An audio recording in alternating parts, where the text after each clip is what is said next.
7 de la mañana con 54 minutos. Estamos en nuestros estudios con el abogado penalista Fernando Ugaz. Ayer, a raíz de la información de que Nadine Heredia, el Partido Nacionalista, habría recibido justamente 3 millones de dólares de parte de la empresa Odebrecht por orden, en este caso del Partido de los Trabajadores de Lula da Silva, es que se han desatado probablemente más preguntas que certezas.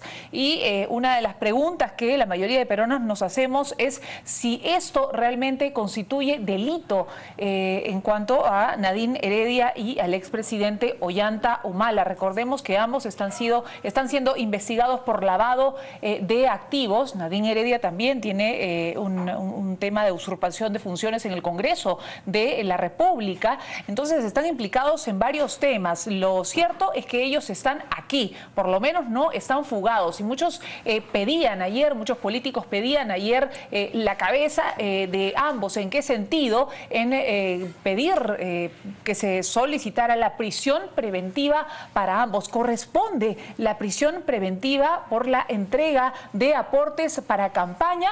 Muy bien, ya está con nosotros el abogado penalista Fernando Ugaz para respondernos estas preguntas que tenemos todavía en el aire y que no sabemos respondernos. ¿Procede o no procede la prisión preventiva? Muy buenos días, Melissa, muy agradecido por la invitación. En principio consideramos que el pedido de prisión debe sustentarse en algunos requisitos básicos. Uno de ellos es que tenga una evidencia, unos elementos indiciarios del delito, correcto, de manera gruesa, importante. Pero otro de los requisitos importantes es el peligro de fuga. En el caso concreto, ya la señora Nadine se ha estado discutiendo si existe ya el peligro de fuga, incluso para variársele las reglas de conducta y que no salga del país. Y ya hemos tenido al juez Carguancho en varias oportunidades, incluso que se le ha cambiado la regla de conducta. De tal manera que si la señora Nadine Heredia hasta el momento está cumpliendo con dichas reglas de conducta, yo creo que no debería corresponder ningún pedido de prisión preventiva. Ahora, ojo, ella no tiene comparecencia restringida.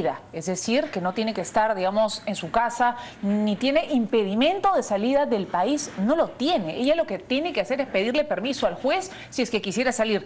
Si al juez, no sé, amaneció, pues no durmió bien, qué sé yo, puede decir, sí, claro, señora Nadine, señor Ollanta Humala, salgan ustedes. Podría pasar. Bueno, lo cierto es que está funcionando las reglas de conducta y lo cierto es que ya la señora Nadine ha solicitado salir del país y el juez Carguancho le ha dicho que no. De manera motivada y le ha dicho, bueno, te debes mantener aún, y es más, el tema de la FAO, el tema del trabajo también ha sido noticiado, que también ya no existe ningún trabajo fuera del país, de tal manera que parece que ese temor, digamos que ya no existiendo el trabajo fuera del país y ya habiéndosele, digamos, desestimado estas solicitudes, yo creo que no es un peligro concreto, digamos, ¿no? Correcto. La segunda pregunta es si hay un delito en el hecho de haber recibido 3 millones de dólares supuestamente como aportes de campaña. ¿Eso se configura en un delito? Excelente pregunta y eso es lo que todos los peruanos le están haciendo, ¿cierto? El abogado dice que no, obviamente. Sí, pues el abogado dice que no. Lo cierto y lo concreto que, a ver, ubiquémonos, no solamente el Partido Nacionalista ha recibido aportes de campaña, sino todos los partidos reciben aportes de campaña. De privados. De privados, ¿no? En este caso, la empresa Odebrecht se afirma que en el 2011 recibió cerca de 1 millón, 3 millones, hay una serie de datos ahí, pero Barata dice 1 millón, en 3 o 4 oportunidades, en efectivo. A Nadine Heredia directamente. A Nadine Heredia. En total 3 millones de aportes. Correcto. Yo creo que la declaración de Barata, si uno lo lee de manera expresa, describe que fue por orden, digamos, fue por instrucciones del Partido de los Trabajadores, dirigido por el señor Lula da Silva, y hay que entender que estos montos ingresaron a propósito de las cuentas que lo administraba el señor Palucci, el llamado el italiano en Brasil, que administraba las cajas tanto del Partido de Trabajadores como de la empresa Odebrecht. Y estos eran con fines políticos en un primer inicio, de tal manera que me parece que si los aportes, si preguntamos, ¿eso es lavado de activos? Considero que no es lavado de activos, porque por lo menos originariamente se entendía que era un aporte para campaña, era un aporte para el tema electoral, y en ningún momento se tuvo en discusión el origen ilícito de los dineros. Hay un requisito esencial para determinar si existe un lavado de activos, y es que la persona que recibe el monto por lo menos pueda presumir en un contexto determinado el origen ilícito de los dineros. Aparentemente de eso no hay prueba, el señor Barata no ha expresado ello. Pero el hecho de que este dinero, y eso sí lo ha dicho el señor Barata, saliera de esta oficina de operaciones estructuradas que ellos mismos han explicado, me refiero a Marcelo Odebrecht, me refiero al señor Barata, servían justamente para pagar sobornos y pagar coimas para ganar adjudicaciones y contratos. ¿Ese hecho no es un indicio justamente para hablar de un soborno más que de un aporte? Ese hecho es un indicio para decir que esto es una criminalidad organizada, Odebrecht. Es un indicio de unos elementos para decir que los señores trabajaban a partir de sobornos que se servían para aportes de campaña o que servían para ya procesos en los países donde ya han asumido la presidencia y quieren ganar algunas adjudicaciones y licitaciones. Pero si la pregunta es si quien recibe el monto, correcto, conoce de que viene la oficina estructurada, conoce que este dinero ha sido ordenado por Paluche, conoce que es un dinero proveniente de sobornos, de dineros ilícitos, droga, trata de blancas y una serie de otros delitos fuentes prohibidos, ¿correcto? Si conociese, sí diríamos, o presume su origen ilícito, diríamos que sí, la señora Nadine Heredia puede ser procesada e investigada por lavado de activos.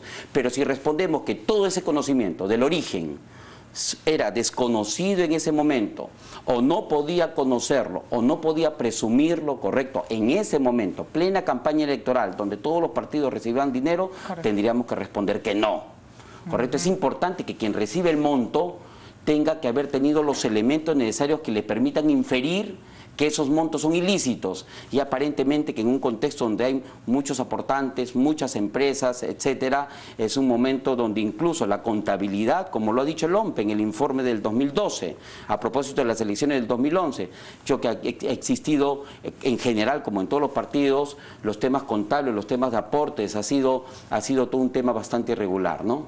Correcto. Ahora, se habla de aproximadamente 11 millones que no tienen explicación, 11 millones de aportes que no tienen explicación ante la OMPE de parte del Partido Nacionalista para las campañas del 2006 y del 2011. Solo en la del 2011 se habla de 4,5 millones de origen desconocido.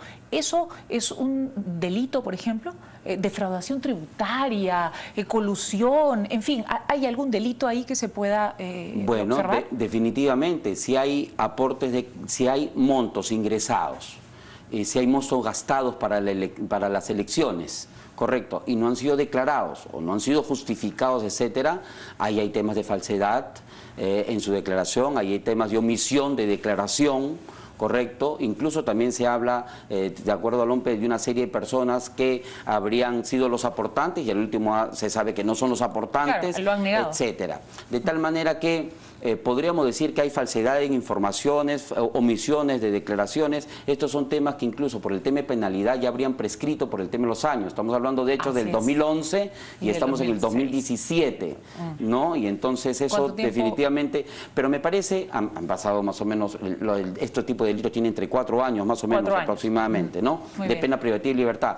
Pero a mí me parece que la moraleja importante que debemos sacar es que si no se reglamenta, si no existen tipos penales específicos para sancionar la no declaración del origen de los aportantes, la fuente, los aportantes deberían precisar los aportes de campaña. La comisión de la señora Rosa Mavila, de la congresista Rosa Mavila, fue una comisión muy importante para averiguar el origen de los dineros, que no sean de narcotráfico, que no sean de trata de blancas, que no sean delitos de corrupción, etcétera. Ni que sean para después adjudicarse obras. Totalmente, de tal manera que hay unos prerequisitos que deberían regularse bien y este es el momento para ello. Correcto. Muchísimas gracias al abogado penalista Fernando Ugaz. Tenemos que ir rápidamente hacia la presidencia del Consejo, a Palacio de Gobierno.